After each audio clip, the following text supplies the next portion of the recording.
Treasure hunting weekend, mga ka-TH. Meron akong i-share sa inyo na isang sign ng isang treasure under the rock. Ito'y maliit lang na deposito dahil nakita naman natin sa hukay ay hindi ganong malaki at hindi ganong malalim. So ibig sabihin nito ay treasure under the rock. Literally, ang ginamit ay yung arrow na napakaraming parang feeder. Parang feeder ng balahibo ng manok. O yung sa tail ng manok, yung mahabang balahibo, yun yung sign na ginamit dito. So ito ay nasa libro ko to na klaseng arrow. So ganito pa na ang treasure na ginamitan ng ganitong arrow. Talagang treasure under pala yan. Ayan o. So yung madilim na parte sa baba, yun yung hukay. Literally treasure under the rock. At meron siyang katabing parang pentagon sign at maliit na triangle. At sa likod nito ay merong mga stone map. So ibig sabihin, hindi lang ito ang item sa lugar na ito. Hindi lang yun yung item. So meron pa ito sa unahan kasi merong mga arrow na nakaturo sa iba't ibang direksyon. So ito yung likod ng bato na may balahibo na sign. Okay, so atin bigyan ito ng ilustrasyon para mas lalong maintindihan. Okay, so ito yung nakita natin na feeder-like or balahibo na arrow. Ganito to. Hindi lang maganda ang pagkagawa. Nakaganyan. Parang yung sa ano, 'di ba, yung sa bow and arrow, yung bow and arrow, yung dito sa may tail. Itong nakaganito. Parang ganyan. So, arrow nga siya. Siya yung tail ng arrow. At ito'y pointer. At automatic pala ito na treasure under. Ito dito. Meron palang letter T dito. Sikrito lang o ayan o. Kaya ang T ay literally na treasure under talaga yan eh. Kahit na walang ganyan sa gilid, treasure under pa rin yan. Basta't merong T sa bato na nakatatak. So, doble pa lang nagpahiwatig ng under eh. Meron pa palang T dito, nakaganon. So, itong klaseng arrow na ito, makikita to sa sa internet. Ako sa libro ng father ko na gamit ko rin ay merong ganito eh. Kaya alam ko na arrow ito.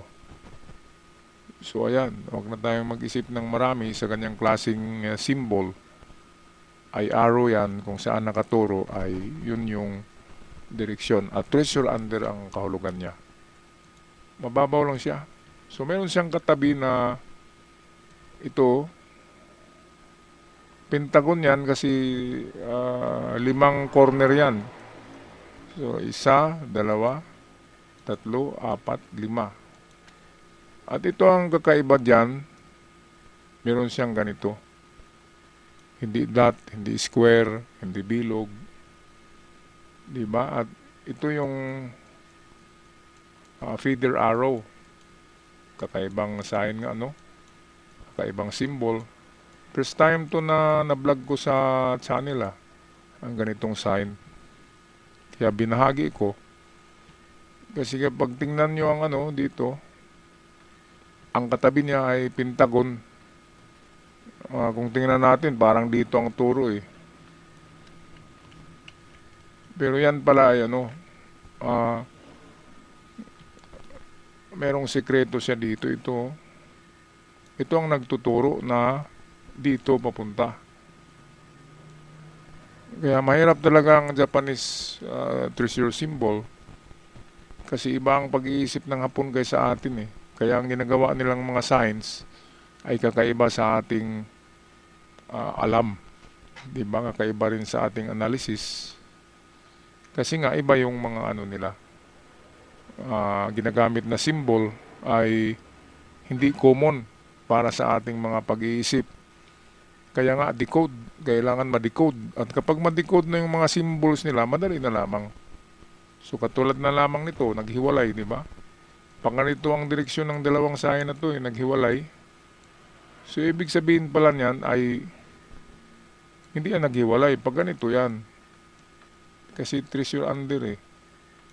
Ibig sabihin ay kung makita mo yung hiwalay, ang totoo niyan ay nagturo na yan pa ganyan, pababa. Kasi di ba ang sign ng hapon na mga nilagay sa mga bato ay baliktad eh.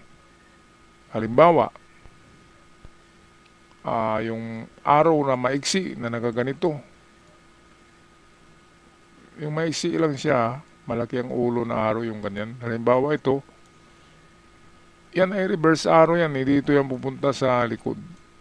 Pero yung arrow na mahaba, lalo na may tail ganyan, literally arrow talaga yan at dito yan papunta.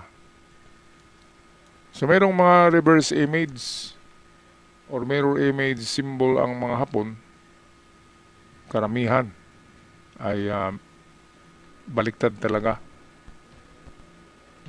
Okay, so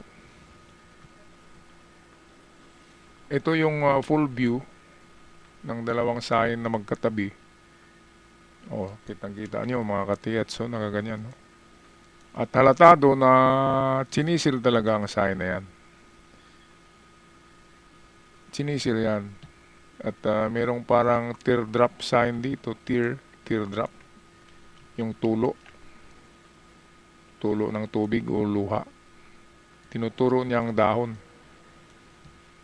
Bigdat ang feeder na arrow na parang dahon. At sa gilid mayroong letter T na malalim. Ayan, no?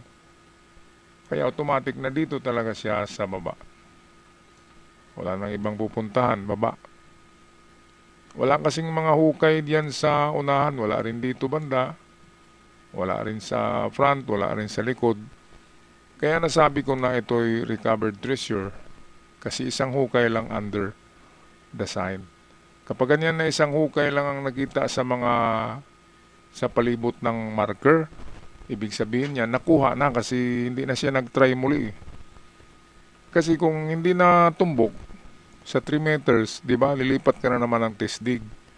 Kaya yun ang mangyari. Matatad talaga ng hukay ang lugar kapag hindi matagpuan ng item. Pero sabihin natin sa ikalimang test dig niya ay napuntirya niya. So pwedeng ganun ang mangyari.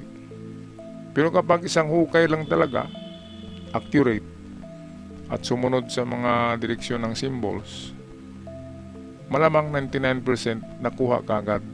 At ito yung small deposit under the big rock. Malaking bato na rin to eh. Under the big rock na pwedeng pangdagdag sa ating mga kaalaman tungkol sa mga treasure under sign. Kasi nga kakaiba siya nga na treasure under sign eh.